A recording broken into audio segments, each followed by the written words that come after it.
Hello दोस्तों, आज हम स्टार्ट करने वाले हैं सी प्रोग्रामिंग। सी लैंग्वेज के बारे में पढ़ेंगे जो कि कंप्यूटर लैंग्वेज है। तो हम शुरुआत करते हैं। सी क्या है? What is C? सी एक कंप्यूटर प्रोग्रामिंग लैंग्वेज है, जैसे कि ऑलरेडी दिखाया हुआ है। सी एक प्रोग्रामिंग लैंग्वेज है। लैंग्वेज थोड़ा सा समझ लेते हैं, लैंग्वेज क्या होती है, किस किस तरह की। लैंग्वेज बेसिकली कहते हैं हम वे ऑफ कम्युनिकेशन, मतलब एक कम्युनिकेशन का तरीका होता है। वे ऑफ कम्युनिकेशन, कम्युनिकेशन किससे करना है हमें? जिससे हमें संचार करना है। जैसे कि हम हैं ह्यूमन, मनुष्य, हमको कंप्यूटर से बात करनी है, तो उसके लिए क्या हो गया? Programming language. तो सी एक प्रोग्रामिंग लैंग्वेज है जो कि डेवलप हुई थी AT&T बेल लैब में, USA में, अमेरिका में 1972 में इसका विकास हुआ था। और जिस व्यक्ति ने इसको पहले डिज़ाइन किया था उसका नाम था डेनिस रिची। पहला प्रोग्रामर, पहला प्रोग्राम इसने लिखा था इस सी लैंग्वेज का। अब हम देखते हैं कि सी लैंग्वेज धीरे धीरे करके पॉपुलर होती चली गई। क्यों? क्योंकि ये भरोसेमंद थी। रिलायबल मतलब भरोसेमंद, सिंपल मतलब सरल, और इजी टू यूज़, आसानी से इस्तेमाल की जाने वाली ये लैंग्वेज थी। तो इस वजह से ये ज़्यादा पॉपुलर होती चली गई। अब नेक्स्ट हमारे दिमाग में सवाल आता है, आखिर सी ही क्यों? जबकि हमारे पास ऑलरेडी जावा है, C++ है, सी हैश है, और भी लैंग्वेज है, बट सी ही क्यों? तो इसका जवाब हमें इन नीचे दिए गए पॉइंटों से मिलेगा कि आखिर सी जो है सीखने में क्या क्या फ़ायदा है। ये है बेसिकली सी जो है प्रोग्रामिंग स्किल्स हमें प्रोवाइड कराता है। मतलब अगर जैसे जावा का जो भी बेसिक कंसेप्ट है वो सी से होके जाता है। अगर सी लैंग्वेज सीख ली हमने तो डायरेक्टली हम जावा के कंसेप्ट को समझ सकते हैं। और हाँ दोस्तों, आप अपना नोटबुक और पेन लेके बैठें ताकि साथ साथ नोट्स भी बनाते रहें। थोड़ा मैं स्लो चलूँगा, और ये बाई लैंग्वेज खासकर ये हिंदी माध्यम वालों के लिए है जो कि इंग्लिश के बैरियर की वजह से समझ नहीं पाते। बट उनसे एक और रिक्वेस्ट है, या फिर ऑर्डर कह लीजिए, कि वो इंग्लिश के भी वर्ड साथ साथ देखते रहें, सो दैट उनकी भी इंग्लिश तैयार होती रहे। ठीक है। अब जो सी जो लैंग्वेज है हमारी, जो most of the operating system में, OS मतलब ऑपरेटिंग सिस्टम, इनमें क्या है, ये यूज़ होती है। इनके जो प्रोग्राम है OS के, लिनक्स का प्रोग्रामिंग रही, ये सब सी में लिख जाता है। ज़्यादातर हिस्सा, मतलब सारा हिस्सा नहीं कह के, ज़्यादातर हिस्सा सी में लिखा जाता है। और सी का जो प्रोग्राम होता है वो काफ़ी तेज़ी से रन करता है, और हमें बहुत ही कम मेमोरी चाहिए होती है। जैसे कंप्यूटर में GB में, MB में चाहिए होती है किसी भी चीज़ को स्टोर करने के लिए। जैसे आप कोई वीडियो फाइल, मूवी या ऑडियो या PDF फाइल को सेव करते हैं, उसमें जैसे KB MB में लगता है स्पेस, तो इसमें बहुत ही कम स्पेस लगता है सी के प्रोग्राम को रन करने के लिए। और जैसे कि 3D में जो कंप्यूटर गेम्स बनते हैं उसमें भी काफ़ी हेल्पफुल होती। क्यों? क्योंकि ये रिएक्ट फास्ट करती है। अगर सपोज़ करो जैसे एक गेम है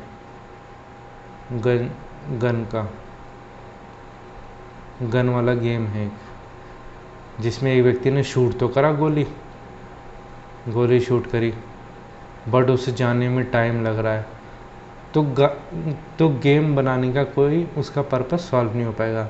तो गेम बनाना बेकार है। इस वजह से सी लैंग्वेज में कोडिंग की गई कि ताकि वो फास्ट रिएक्ट करे। अब हम बात करते हैं कि ये जो हार्डवेयर होते हैं, हार्डवेयर से प्रॉपरली इंटरेक्ट करता है जब सी प्रोग्राम होते हैं। और ये जो हार्डवेयर की, जैसे कि कभी हम सुना होगा आप लोगों ने कि मेरा कंप्यूटर स्लो चल रहा है, तो वो इसके जो प्रोग्राम होते हैं, सी प्रोग्राम जो होते हैं, वो परफॉर्मेंस को भी कोई इफ़ेक्ट नहीं करने देते, ये स्लो नहीं करते कंप्यूटर को। ठीक है, ये बातें ध्यान देने की कि हमें सी क्यों चूज़ करी है। अब हम नेक्स्ट देखते हैं कि आखिर किसी भी लैंग्वेज को सीखने के लिए क्या क्या चाहिए। अब जैसे आप सभी जानते होंगे इंग्लिश लैंग्वेज सीखने के लिए क्या क्या आनी चाहिए। अल्फ़ाबेट आने चाहिए, अल्फ़ाबेट से वर्ड बनता है, वर्ड से फिर सेंटेंस बनते हैं, सेंटेंस से फिर पैराग्राफ फॉर्म होते हैं। ठीक है, तो इंग्लिश लैंग्वेज सीखने के लिए ये चीज़ें चाहिए होती हैं। सेम वे इसी तरह हम क्या जब सी लैंग्वेज सीखेंगे तो सी लैंग्वेज के लिए क्या आना चाहिए।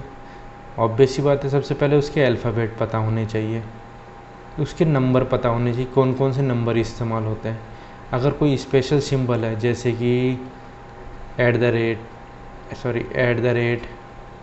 एम% बोलते हैं या परसेंटेज, ऐसा कोई स्पेशल सिंबल है कौन कौन से यूज़ होता है, पहले ये चीज़ें हमें पता होनी चाहिए सी लैंग्वेज सीखने से।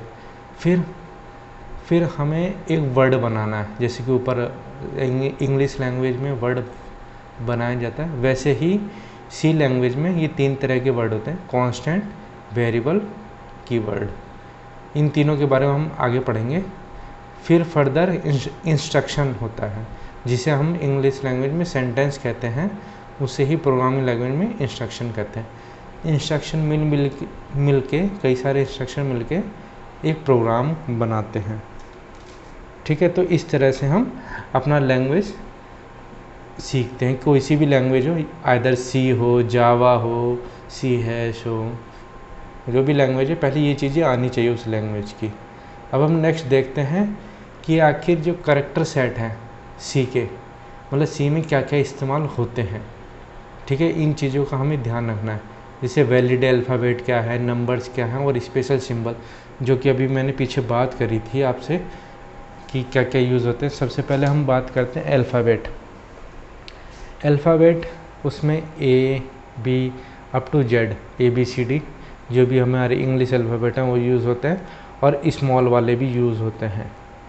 ठीक है, डिजिट हमारे 0 to 9 होता है, जो भी हमारे डेसिमल होते हैं, मतलब डिजिट मतलब नंबर अपने, और स्पेशल सिंबल ये ध्यान रखना आप कौन कौन से स्पेशल सिंबल होते हैं।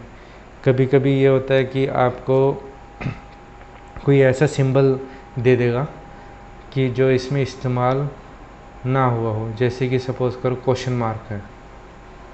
अगर जैसे किसी ने क्वेश्चन करा कि स्पेशल सिंबल है क्वेश्चन मार्क, स्पेशल सिंबल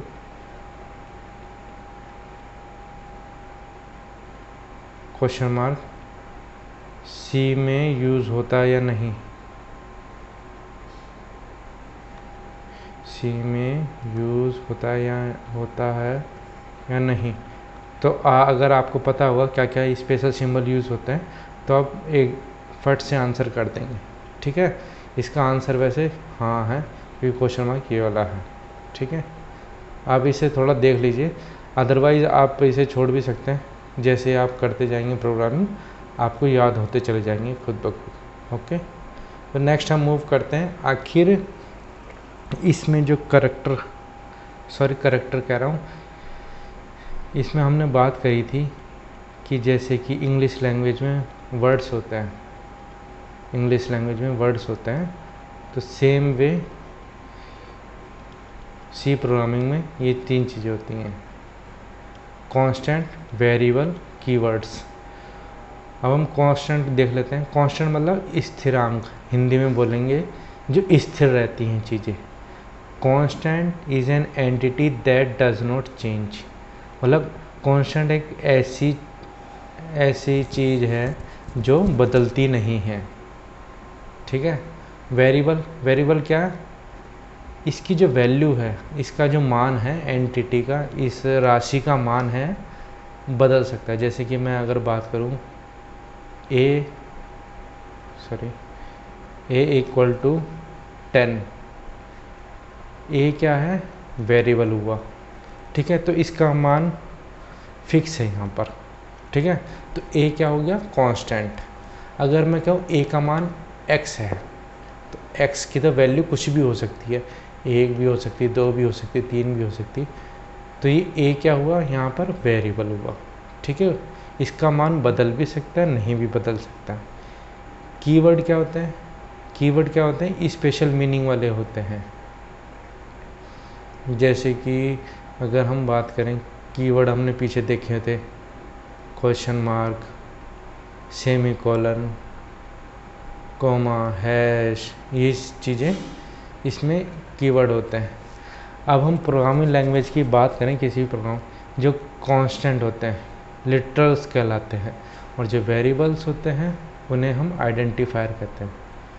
आप लोग साथ के साथ नोट्स भी बनाते रहना, हिंदी मीडियम वाले भी और इंग्लिश, क्योंकि मैं यहाँ बाइलिंगुअल पढ़ा रहा हूँ, मतलब दोनों भाषाओं में, इंग्लिश और हिंदी, ठीक है। अगर हिंदी वालों को कुछ प्रॉब्लम आती है वो कमेंट बॉक्स में मुझे बता देगा, ठीक है। तो मैं उसी के अकॉर्डिंगली अपना चेंज कर लूँगा लेक्चर। अब हम बात करते हैं कांस्टेंट क्या है। पहले हम बात करें कांस्टेंट। कांस्टेंट बेसिकली 2 टाइप होते हैं, 2 तरह के होते हैं, 2 प्रकार के कांस्टेंट होते हैं, 2 टाइप्स। पहला प्राइमरी, दूसरा सेकेंडरी। इसमें इंटीजर कांस्टेंट आता है प्राइमरी में, real constant, character constant. Secondary में एरे, पॉइंटर, स्ट्रक्चर, यूनियन और इनम एसेट्रा, बाकी भी आता है, बट ये जो सेक्शन है ये वाला, इस पे अभी हम ध्यान नहीं देंगे। क्यों, क्योंकि ये थोड़ा अलग हट के एडवांस लेवल पे। अभी हम पहले ये समझेंगे बेसिक इसका, प्रोग्रामिंग का, कि बेसिक इंटीजर क्या होते हैं, इनके बारे में हमें पता होना चाहिए, ठीक है। अभी हम अपना जो डिस्कशन है केवल प्राइमरी जो कांस्टेंट है, प्राथमिक स्थिरांक है, उन पर अभी हम मतलब रहेंगे। अभी हम वही डिस्कस करेंगे, बस दोनों ही चीज़ें।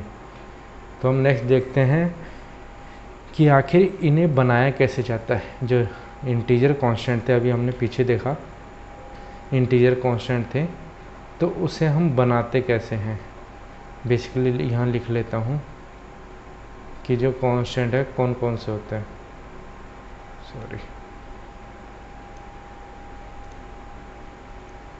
कांस्टेंट प्राइमरी और सेकेंडरी। प्राइमरी पढ़ेंगे हम, प्राइमरी पहला इंटीजर, रियल, देन आगे देखेंगे हम। तो हम बात करते हैं कि इंटीजर कांस्टेंट को कैसे हम लिखते हैं, मतलब इसके रूल्स हैं। अगर हम इंटीजर कांस्टेंट लिख रहे हैं तो ये चीज़ें होनी चाहिए। इसमें सबसे पहले एक डिजिट होना चाहिए, 1 2 3 जैसे कि, और उसमें डेसिमल दशमलव नहीं होना चाहिए, और ये 0 भी हो सकता है, ठीक है। 0 पॉजिटिव और निगेटिव, ये दोनों चीज़ें हो सकती हैं, कि ये जो डिजिट है ये पॉजिटिव भी हो सकता है, निगेटिव भी हो सकता है। बेसिकली अगर साइन नहीं लगा है, मतलब जैसे प्लस माइनस होता है ना, अगर साइन नहीं लगा तो बाय डिफ़ॉल्ट इसे पॉजिटिव मानेंगे, और उसमें कोई ना तो कोमा होता है अलाउड होता है, ना ब्लैंक स्पेस। जैसे मैं बात करूं 1, 2, ये गलत है, ठीक है। या फिर मैं 1 ब्लैंक 2, ये भी गलत है। लिखा होगा 12, 1 2, ना तो इसमें ब्लैंक होगा, ना ही इसमें कोमा होगा, ठीक है। ये अलाउड नहीं है। और इसकी जो रेंज होती है इंटीजर कांस्टेंट की, वो समथिंग इतने से इतने होती है, प्लस से माइनस। बेसिकली रेंज जो है कंपाइलर पे डिपेंड करता है। कंपाइलर हम आगे देखेंगे क्या होता है कंपाइलर। तो कंपाइलर अलग अलग होता है, जैसे कि स्टूडियो होता है, विजुअल स्टूडियो, इसकी रेंज ये होती है। अगर हम टर्बो की बात करें, टर्बो C++, उसकी रेंज -3200 समथिंग से 32,000 समथिंग से +2 32,000 समथिंग तक रहती है ये, ठीक है। बस इतना मोटा मोटा ध्यान रखें कि इसकी कम रहती है, इसकी ज़्यादा रहती है, बस ये है। ये आगे समझ में आएंगी चीज़ें आपको कितनी कितनी रहती है। अभी आप टेंशन ना लो इस चीज़ की, ठीक है। अब हम बात करते हैं रियल कांस्टेंट कैसे बनाते हैं। तो रियल कांस्टेंट क्या होता है, सबसे पहले एक डिजिट होगा, ऑब्वियस सी बात है। फिर एक डेसिमल पॉइंट होगा, जैसे कि मैं आपको एक ध्यान दिला दूँ 1.2 लिखा है जैसे, तो एक डिजिट होगा, ठीक, कम से कम एक डिजिट, और उसमें पॉइंट होगा, डेसिमल पॉइंट। ये प्लस भी हो सकता है, ये माइनस भी हो सकता है, ठीक है। अगर साइन नहीं लिखा हुआ है तो बाय डिफ़ॉल्ट पॉजिटिव मानता है कंप्यूटर, और ऑब्वियस सी बात है कोमा और ब्लैंक नहीं होंगे। जैसे कि एग्जांपल दिया हुआ है +325.34 426, जैसे इसमें साइन नहीं है तो इसे हम प्लस मानेगा कंप्यूटर बाय डिफ़ॉल्ट। इसमें साइन लगाया हुआ है, इसमें भी साइन लगा रखा है, तो ये नेगेटिव हो गए, ठीक है। अभी मैं थोड़ा जल्दी कर रहा हूँ क्योंकि ये थ्योरी पार्ट है। थ्योरी पार्ट आप फिर से गो थ्रू हो लेना, मतलब फिर से आप एक बार रिपीट, मतलब वीडियो को फिर से देख सकते हो पॉज करके। फिर भी मैं कोशिश करूँगा कि आपको आसानी से समझ में आ जाए। और जैसे कि रियल कांस्टेंट होते हैं, रियल कांस्टेंट भी बेसिकली दो तरह के, एक तो सिंपल वाले और ये फ्रैक्शनल वाले, जिसे हम एक्सपोनेंशियल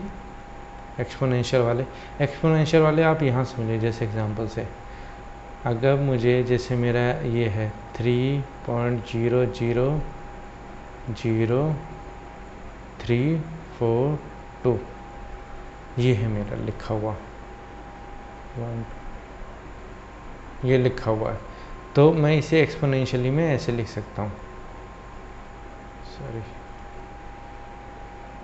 3.42 E-5, ठीक है।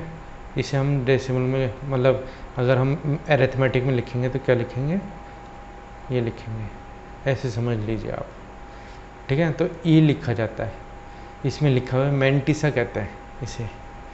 मैंटिसा पार्ट होता है पहले वाला, और बाद वाला पार्ट एक्सपोनेंशियल पार्ट कहलाता है, जो कि ये वाला, ठीक है। ये पॉजिटिव भी हो सकता है, नेगेटिव भी हो सकता है, सेम जैसे कि हमने पहले पढ़ा है। और मैंटिसा का पार्ट बाय डिफ़ॉल्ट अगर नहीं है सिंबल तो ये पॉजिटिव रहेगा।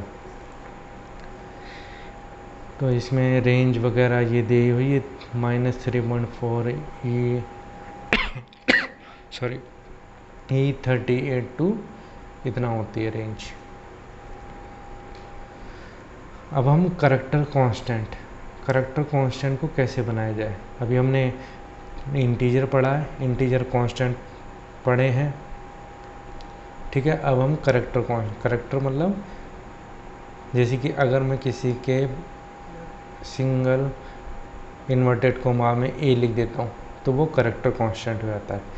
जैसे कि सिंगल अल्फ़ाबेट, सिंगल डिजिट और सिंगल स्पेशल सिंबल जो कि सिंगल इन्वर्टेड कोमा में बंद हो, वो हो जाता है। या फिर मैं किसी नंबर को कर देता हूँ, ये भी क्या हुआ, मेरा करैक्टर कांस्टेंट हुआ, ठीक है। अगर मैं इन्वर्टेड कोमा नहीं लगा, सिंपल 1 लिख दिया तो मेरा ये हो गया इंटीजर, ठीक है। और मैं 1.0 लिख देता हूँ तो ये मेरा हो गया